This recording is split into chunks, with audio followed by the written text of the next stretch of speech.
Glória a Deus, glórias ao Pai, glórias ao Filho, glórias ao Santo Espírito de Deus. Boa noite, queridos, filhos e filhas de Deus espalhados pelo Brasil, nesta noite de sexta-feira, hoje 1º de maio. Já começamos mais um mês. Lentamente o ano caminha para o seu final. E hoje, 1º de maio, também é uma data muito importante. 1º de maio é dia do trabalho. E nesta ocasião eu quero parabenizar a todos os trabalhadores. Seja você um trabalhador registrado, carteira assinada, seja você empresário, seja você autônomo, seja você também um trabalhador da obra do Senhor.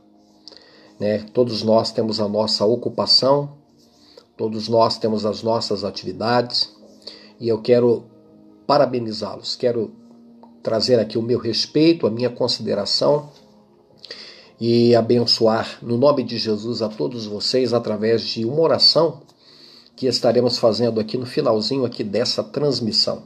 É muito bom ter vocês aqui conosco aqui nessa noite. E também falando em 1º de maio, hoje é dia do diaconato, o dia do diácono quadrangular, Essa categoria da nossa igreja tão importante que tem servido a Deus com tanto amor, auxiliando os pastores, auxiliando no bom andamento dos cultos. Que Deus abençoe a todos os diáconos da igreja do Evangelho Quadrangular espalhados pelo Brasil. Nossa live hoje está começando um pouquinho mais cedo. Normalmente a nossa live começa às 9, mas hoje nós estamos começando 1 hora mais cedo. E eu quero daqui a pouquinho fazer uma oração com vocês. E hoje, queridos, eu quero meditar com vocês acerca de um tema muito interessante aqui na nossa live. Estaremos falando aqui sobre a morte de um jovem extraordinário. Que jovem foi esse? Que jovem rei foi esse? O rei Josias. O triste fim de um rei chamado Josias. Por que este homem terminou a vida dessa maneira? Era para ter acabado assim? Era para ter terminado desse jeito? Não. Algumas coisas aconteceram na trajetória de vida desse homem, algumas decisões erradas, e eu costumo dizer que nós somos frutos das decisões que tomamos. O que eu e você somos hoje é resultado das decisões que tomamos até agora. E o que viremos a ser no futuro também será consequência dessas decisões. Daí a importância de escolher bem. Daí a importância de tomar decisões acertadas, para que a gente não venha a se arrepender depois. Vamos orar, vamos pedir para que o Espírito Santo ilumine os nossos corações, que o Espírito Santo abra o nosso entendimento, para que a gente possa compreender a palavra de Deus. Vamos orar. Pai querido, graças te damos, te louvamos, ó Deus, por este dia que o Senhor nos permite viver sobre a face da terra. Estamos no mês de maio, começamos hoje mais um mês. E apesar de toda luta, de toda dificuldade, nós podemos declarar que até aqui o Senhor tem nos ajudado. Como um pai se compadece dos seus filhos, assim também o Senhor se compadece daqueles que o amam. E agora nós queremos meditar na tua palavra. Fala conosco, trata com o nosso coração, e que a bênção do Senhor se manifeste na nossa vida. Nós te pedimos e te agradecemos em nome de Jesus e que assim seja. Amém. Amém, queridos? Então, é o triste fim do rei Josias. Mas antes a gente precisa entender um pouco a respeito de quem foi o rei Josias. Quem foi esse homem notável, esse homem que começou tão bem. Para começar, o rei Josias, ele se torna rei aos 8 anos de idade. Era uma criança. Nos dias de hoje, o rei Josias, se fosse meu filho ou seu filho, estaria brincando aí de carrinho, jogando bola, videogame. Na minha época, né, não tinha videogame, então era bola de gude. Era uma criança, né? 8 anos de idade é uma criança. Imagine você já ser lançado na política, digamos assim, porque o rei é um cargo político, com 8 anos de idade. Você teria coragem de votar num governante com 8 anos de idade? Mas na época era assim. E ele se torna rei aos 8 anos de idade, e ele era bem assessorado, né? Assessorado por homens e mulheres de Deus. Ele meditava nas Escrituras, ele cresceu tendo como pano de fundo na sua formação as Sagradas Escrituras. E à medida em que ele vai desenvolvendo o seu reinado, ele acaba, olha quanta coisa boa esse homem de Deus fez. A Bíblia diz que ele aboliu, ele acabou com a idolatria na nação de Judá. Somado a isso, ele repara o templo. O templo precisava passar por reformas significativas, ele faz ali um mutirão, ele consegue arregimentar o coração do povo, ele coloca pessoas capazes para levantar fundos, pessoas capazes para fazer as obras de restauração. Então ele faz uma reforma extraordinária no templo. E a Bíblia declara, no capítulo que eu vou ler com você daqui a pouquinho, que ele se torna peça-chave para promover uma das maiores celebrações de Páscoa, desde a época do profeta Samuel. Uma festa que não recebia a atenção devida, né? O cuidado que ela necessitava, né? Ele faz assim de uma maneira tão extraordinária que ele envolve toda a nação. Então esse homem, esse rei, e por que não dizer homem de Deus, ele faz coisas assim extraordinárias. Ele faz um reinado impecável. O povo gostava dele, os súditos gostavam da maneira como ele governava. Enfim, ele estava vivendo ali os melhores dias da vida dele. Mas às vezes, meu querido, minha querida, uma atitude errada, um passo em falso, né? Um deslize pode colocar tudo a perder. E é isso que eu quero falar com você agora, ó. Segundo Crônicas, capítulo 35, versículo 23. Olha o que diz a palavra de Deus. Segundo Crônicas, capítulo 35, versículo 23. Os flecheiros atiraram contra o rei Josias. Então o rei disse aos seus servos: tirai-me daqui, porque estou gravemente ferido. Seus servos o tiraram do carro e o levaram para o segundo carro que tinha e o transportaram a Jerusalém. E ali ele morreu e o sepultaram nos sepulcros de seus pais. Todo Judá e Jerusalém prantearam por Josias. Olha o versículo 25 para terminar. Jeremias compôs uma lamentação sobre Josias, e todos os cantores e cantoras, nas suas lamentações, se têm referido a Josias até ao dia de hoje, porque as deram por prática em Israel, e estão escritas no livro de Lamentações. Então, o que aconteceu, pastor? O que houve? Tudo tem uma causa, né? Tudo tem uma origem.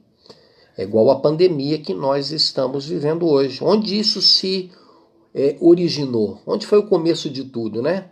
Isso aí teve um começo. Esse vírus veio da onde? Veio lá da China, né? Veio lá de uma cidade, Wuhan, acho que é esse o nome, né? Lá foi o começo de tudo, né? E dali se espalhou para o mundo. Então tudo na vida tem um começo, tudo tem um início. Então eu já passei para você aqui no início que esse rei, ele teve um começo espetacular. Mas a gente tem que tomar muito cuidado para que o nosso sucesso não venha, de certa maneira, cegar o nosso entendimento e a gente não consiga mais enxergar um palmo diante dos nossos olhos. A Bíblia declara aqui no capítulo 35, depois você pode ler sobre isso, que um homem, um governante do Egito, Faraó Neco, ele foi fazer guerra contra uma nação vizinha, a nação de Judá. E é aí que mora o perigo. E a gente vai observar aqui 4 coisas, 4 erros que levaram o rei Josias a ter um final melancólico. O reinado desse rei poderia terminar com uma canção de júbilo, mas, no entanto, terminou com uma marcha fúnebre, um cântico de lamentação. E tudo que está escrito aqui na Bíblia, escrito está para ensino nosso.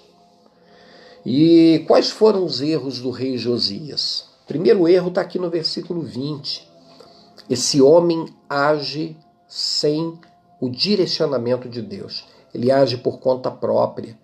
Ele age fora da vontade de Deus. Ó, versículo 20 diz assim, ó: depois de tudo isso, havendo Josias já reparado o templo, subiu Neco, rei do Egito, para guerrear contra Carquemes, junto ao Eufrates. E Josias saiu ao encontro dele. Note bem uma coisa, meu querido, minha querida, você que está acompanhando a transmissão, e você que vai acompanhá-la depois, né? Provavelmente algumas pessoas estarão assistindo aqui depois, aqui na nossa página, aqui no Facebook.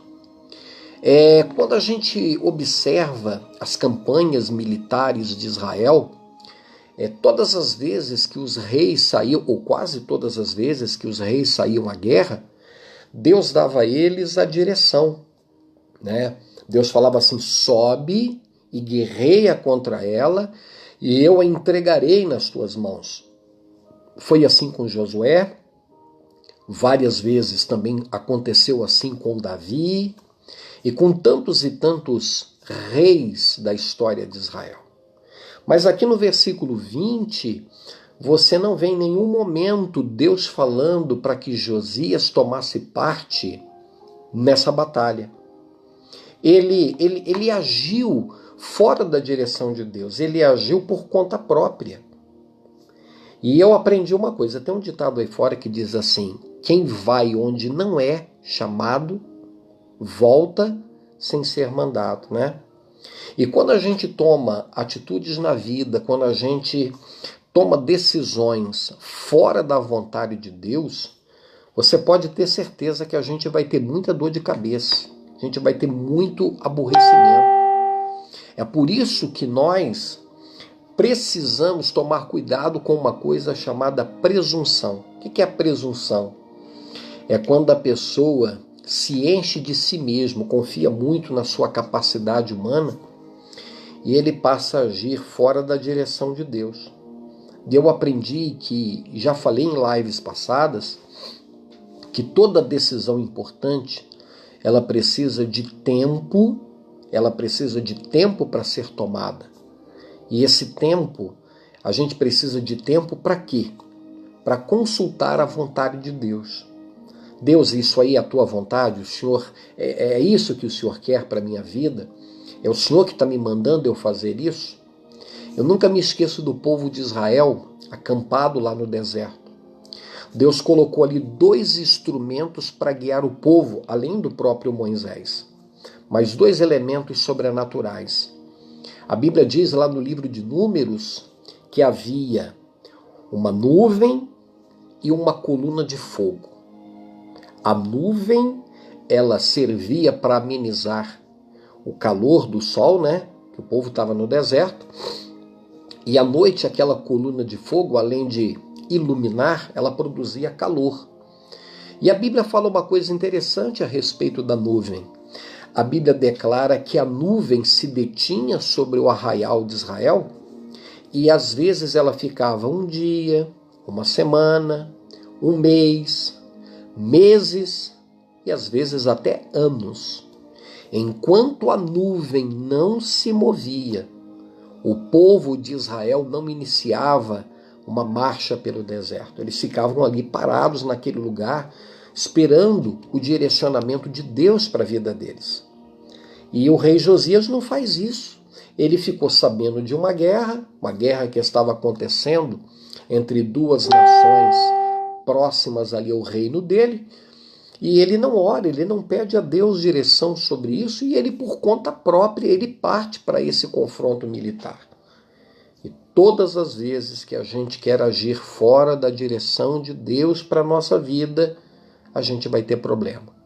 Por isso, queridos, nós não podemos tomar nenhuma decisão sem orientação divina.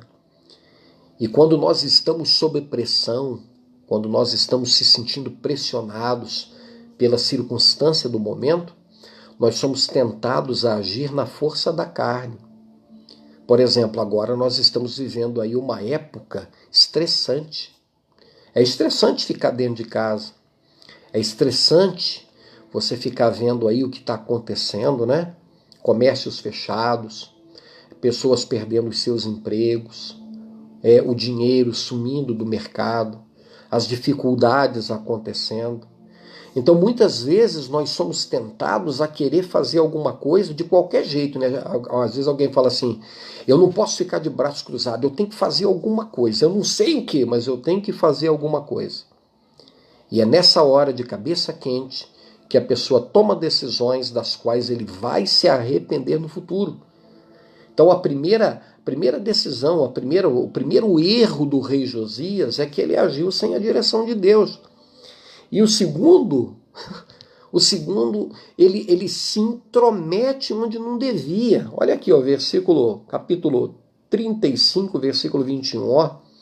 Então Neco lhe mandou mensageiros dizendo, que tenho eu contigo, rei de Judá? Não vou contra ti hoje, mas contra a casa que me fez guerra. E disse Deus que eu me apressasse. Você conhece gente bicuda, gente enxerida, aqueles que nós chamamos de entrão. Nossa, fulano é entrão, fulano ele não enxerga, né? Não se enxerga. Você conhece gente assim? É triste você lidar com esse tipo de pessoas, né? A guerra não era dele. Há algum tempo atrás tinha uma musiquinha aí que tocava que dizia assim, ado a ado, cada um no seu quadrado. Você conhece gente assim que vive se metendo onde não deve? Eu aprendi uma coisa, todos nós temos o nosso lugar, no corpo de Cristo. Todos nós temos o nosso lugar no corpo de Cristo. E tem gente que não entende isso. Tem gente que é enxerido, tem gente que é intrometido. Tem gente que, em vez de cuidar da vida dele, ele fica cuidando da vida dos outros. Tem gente que está sofrendo, sabe por quê? Porque ele se dispôs a se meter numa situação que dizia respeito aos outros. Ele, como diz aí fora, ele procurou sarna para se coçar, né? E isso aí é muito perigoso. Então, você vê que o próprio faraó lá, o Neco, mandou mensagens lá para o rei Josias dizendo o que para ele? Olha, eu não tenho nada a ver com você, essa guerra não é com você. Que tenho eu contigo? Por que você está aqui? Por que você quer guerrear contra mim? A minha guerra é contra outra nação, não é com você. Então a gente tem que tomar muito cuidado para que a gente não carregue um peso que não é nosso, né? Já é difícil a gente cuidar da nossa própria vida, que dirá cuidar da vida dos outros. Você conhece gente por aí assim, que ele vive se metendo na vida dos outros, né? Tem membros de determinadas igrejas que eles vivem se metendo na vida do pastor, na vida do irmão da igreja, né? Ele fica se metendo em coisas que não dizem respeito a ele. É o famoso crente girafa, né? Aquele pescoção bem grande para ficar se metendo em circunstâncias que não lhe dizem respeito. E o rei Josias, ele toma essa atitude equivocada, né? E aí tem um outro detalhe aqui no versículo 21, Olha aí, ó. Então Neco lhe mandou mensageiros dizendo: que tenho eu contigo, rei de Judá? Não vou contra ti hoje, mas contra a casa que me fez guerra. E disse Deus que me apressasse. Tome cuidado de não te opores a Deus que está comigo, para que ele não te destrua. Você que está chegando agora, nós estamos falando aqui sobre o triste fim do rei Josias. Quais foram os erros que o levaram a ter a sua vida e o seu reinado abreviado? Ele age sem a direção de Deus, ele se intromete onde não deve e ele faz uma coisa grave. Ele ignora os avisos de Deus. Você sabia que Deus fala conosco? Deus nos manda sinais de alerta. Sabia disso? Quando você está viajando aí na estrada, eu normalmente viajo bastante de carro, e de vez em quando a gente se aproxima de curvas fechadas, 1 quilômetro antes, 500 metros antes, lá tem placas avisando assim, ó, curva perigosa, diminua a velocidade. E aí você anda mais 100 metros, está ali a mesma placa. E você anda mais 100, e mais placas de advertências. E mesmo assim tem gente que não tira o pé do acelerador.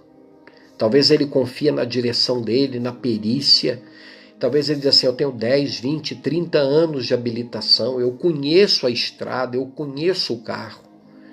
E aí quando você passa naquele trajeto, você vê ali carros tombados, caminhões virados, né? Pessoas feridas e, infelizmente, em alguns casos, pessoas mortas. Aqui na região da Grande Curitiba, essa semana, um carro foi destruído pelo impacto da batida, uma batida violenta que o carro sofreu no impacto com choque com o trem. E quando a gente está chegando perto da linha do trem, você vê ali os avisos, né? Você vê ali aquela placa, né? A famosa Cruz de Santo André. Você vê ali o semáforo avisando, né? E tem gente que fala assim, não, vai dar tempo, eu vou conseguir, vai dar tudo certo. E tem tempo, pode ficar sossegado. E a pessoa, ela acaba ignorando aqueles avisos, né? Então o faraó ali, o Neco, avisou ele, ó. E eu fico observando uma coisa, a confiança exagerada, ela cega a capacidade de raciocínio, Quando a pessoa fica confiante demais, né? Quando a pessoa fica confiante demais, ele já não ora. E como é que a gente pode buscar de Deus direção? Primeiro é orando. Segundo, lendo a Bíblia. Terceiro, conversando com pessoas experientes, pessoas de Deus, né? Pode ser um pastor, pode ser um irmão de fé, um irmão da igreja, uma pessoa temente a Deus. Mas a pessoa que tem autoconfiança exagerada, ele vai ignorando isso aí, e aí o que ele faz? Ele começa a agir pela cabeça dele. E mesmo assim Deus nos manda sinais, né? Às vezes esses sinais, essas formas de aviso, elas vêm através de lutas. A Bíblia relata que nos dias de Davi houve uma seca muito grande. E Davi estranhou, não era época de seca, era época de chuva. E ele percebeu que alguma coisa estava errada, e ele foi orar, Deus, o que está havendo? Por que essa seca tão prolongada? E Deus falou para ele o motivo, é porque Saul, o rei que antecedeu você, derramou muito sangue. Então Deus deu ali o motivo, aquela luta não estava acontecendo à toa. Então Deus nos manda aviso através de lutas, através da nossa consciência. Você sabia que nós temos uma consciência? Quando a gente faz uma coisa errada, a consciência fica martelando, né? O Espírito Santo trata e trabalha através da nossa consciência. Deus nos fala através da palavra. Quantas e quantas vezes eu abri a Bíblia e Deus falou comigo, me dando direcionamento acerca de alguma coisa que eu precisava fazer. Então Deus ele tem muitos meios de nos mandar avisos. O Espírito Santo, a palavra, a oração, né? O testemunho, né? O conselho de pessoas experientes. E foi o que o faraó Neco fez. Ó, guarda-te de lutares contra mim, porque Deus está comigo, foi Deus que me mandou vir para essa guerra. O teu lugar não é aqui. Mas talvez ele deve ter pensado assim, quem esse sujeito aí está pensando que é? Ele é um egípcio. Ele não faz nem parte aqui do povo hebreu, ele não faz parte aqui do nosso time. Me lembra muito, né, os discípulos quando viram um homem expulsando demônios, e eles chegaram perto de Jesus e disseram assim, Senhor, nós proibimos aquele homem de expulsar demônios no teu nome porque ele não faz parte aqui do nosso grupo, ele não caminha conosco. Aí Jesus falou o quê? Não o proíbam, né? Não o proíbam. Então Jesus o repreendeu. Então às vezes a gente acha que Deus só fala de uma maneira, Deus fala de diversas formas. A Bíblia declara que num certo momento Deus usou uma jumenta. Lembra lá da jumenta de Balaão? Deus usou uma jumenta para colocar o profeta no trilho. E se não fosse aquela jumenta,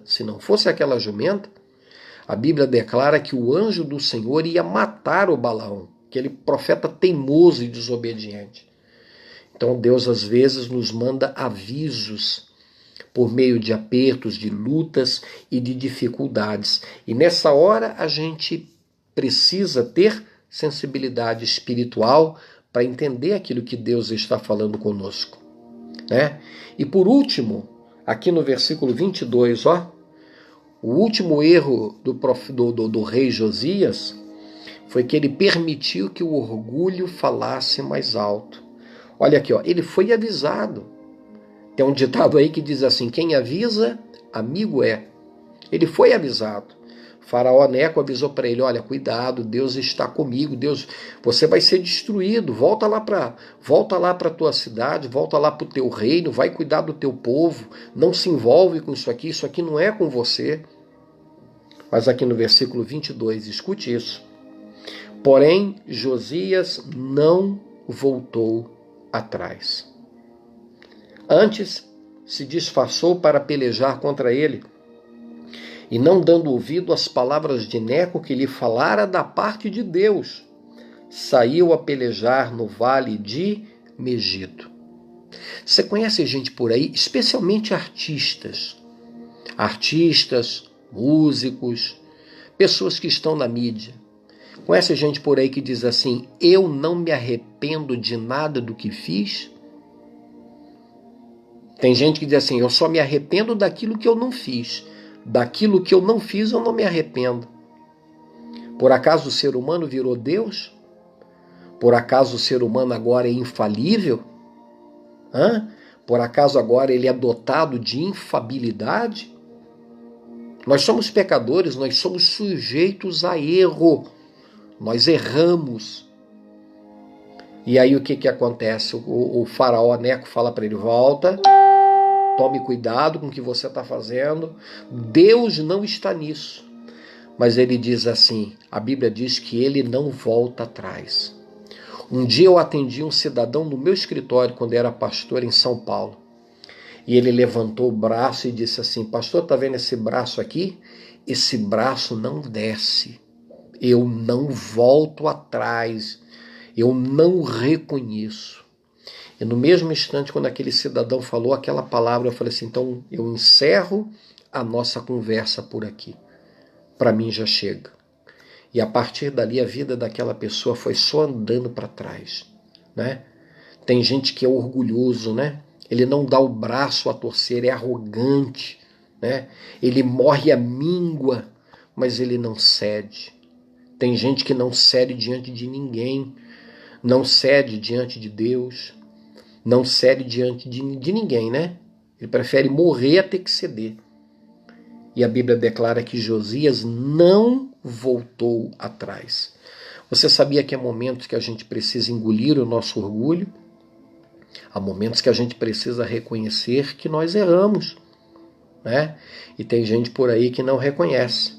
Ao invés de voltar, você sabe o que esse homem faz? Ele se disfarça. Coloca lá um disfarce para entrar lá na peleja, né? E aí o que acontece? A Bíblia declara que a soberba procede à queda. Ele imaginou, bom, eu estou disfarçado, ninguém está vendo, eu vou continuar a peleja e eu vou derrotar esse faraó. Com quem ele pensa que está falando, né? Quem ele pensa que é? E quando ele está ali no meio daquela peleja, a Bíblia declara que um soldado lá do exército do faraó Neco atira uma flecha, né? E de repente uma daquelas flechas atinge um dos órgãos vitais do rei Josias. Ele é ferido de morte. Eu imagino o grito de dor, aquele homem gritando para os seus comandados: me tirem daqui, me levem para o hospital, me levem de volta agora para Judá. Tudo isso podia ter sido resolvido sem dor, sem sofrimento e sem aborrecimentos. Tem um ditado por aí que diz que quem não ouve no amor, ouve pela dor. Qual é o caminho que a gente deve seguir? Como nós devemos aprender? Por meio do amor ou por meio da dor? Você conhece gente que só aprende por meio da dor? Tem filhos que são rebeldes, são desobedientes. O pai e a mãe fala, entra num ouvido e sai no outro. Até que chega um momento em que o pai e a mãe precisam tomar uma medida mais enérgica, precisa imprimir um castigo, né? Precisa fazer algum tipo de proibição. Por quê? Porque aquela pessoa tem dificuldade para ouvir. E eu aprendi uma coisa para a gente orar agora. Andar na prática do erro poderá interromper o seu melhor momento. Guarde isso que eu vou te falar de novo. Andar na prática, na insistência no erro, insistir no erro, poderá interromper o seu melhor momento. O rei Josias estava vivendo o melhor momento. Primeiro ele arrumou a casa, né? Deixou tudo arrumado, tudo bacana, tudo certinho. E agora, quando ele ia viver o melhor momento da vida dele, ainda jovem, provavelmente ele tinha 30, 25, 30 anos de idade. Ou pouco mais do que isso. Ele é ferido de morte, ele é levado até Jerusalém, ele é sepultado, e a Bíblia diz que todo Judá e Jerusalém prantearam Josias. Ele era tão querido que o profeta Jeremias compôs um hino. Um hino de júbilo, pastor? Não. Uma canção de celebração? Não. A Bíblia diz que ele compõe uma lamentação, um cântico fúnebre. Que coisa triste, né? Quem antes se recusava a obedecer, agora pede para sair. Já viu lá no filme Bop? Quando o policial fala assim, pede para sair, pede para sair. Quem antes se recusava a obedecer à voz de Deus, agora pede para sair da batalha. Pede para sair ferido e ferido de morte. E para a gente orar agora, a pergunta que fica é: o que vai embalar a trilha sonora da nossa vida? Um cântico de júbilo ou um cântico de lamentação, né? A nossa vida não pode, queridos, nossa vida não pode terminar numa lamentação. O rei Josias tinha tudo para fazer um bom reinado, tinha tudo para fazer ali um projeto político, tinha tudo para ser instrumento de Deus para abençoar a vida daquele povo, como ele já vinha sendo, como ele já vinha fazendo, mas uma atitude, a presunção, o orgulho, a autossuficiência, o impediu de concluir uma história que estava sendo escrita de forma tão maravilhosa. Que Deus nos guarde, que Deus nos abençoe e que possamos tirar algumas lições desse triste episódio para que o mesmo não aconteça conosco. Tudo isso começou no momento, quando ele decidiu agir de forma presunçosa. E tão grave quanto agir de forma presunçosa é mesmo diante de tal fato, mesmo de tal atitude, ao receber os avisos, ao ver as placas de advertência, ele avançou os sinais que Deus estava enviando para ele. Ele se deixou dominar pelo orgulho e, consequentemente, ele perdeu a própria vida. Que Deus nos guarde, que Deus nos abençoe e que possamos estar sensíveis àquilo que Deus fala ao nosso coração. Amém? Vamos orar? Pai, muito obrigado por esse tempo tão especial que estamos tendo aqui nessa noite. Nós te louvamos por tudo, te agradecemos, Pai querido, por aqueles que estão acompanhando essa nossa transmissão. Deus, que a experiência que ocorreu com Josias nos sirva de alerta, que possamos observar com temor e tremor o que houve com este homem, para que possamos guardar os nossos pés da queda. Que o Senhor nos desperte através do teu Espírito, através da tua palavra, através da oração, através da nossa consciência, para que possamos sempre estar no centro da tua vontade. Ó Deus, aproveitando este momento de oração, eu oro por todos os trabalhadores. Hoje, dia do trabalho, nós abençoamos os trabalhadores, aqueles que estão empregados. Pai, se alguém perdeu o emprego nessa pandemia e está enfrentando alguma dificuldade, Tu és o Deus provedor, Tu és o Deus que abre portas.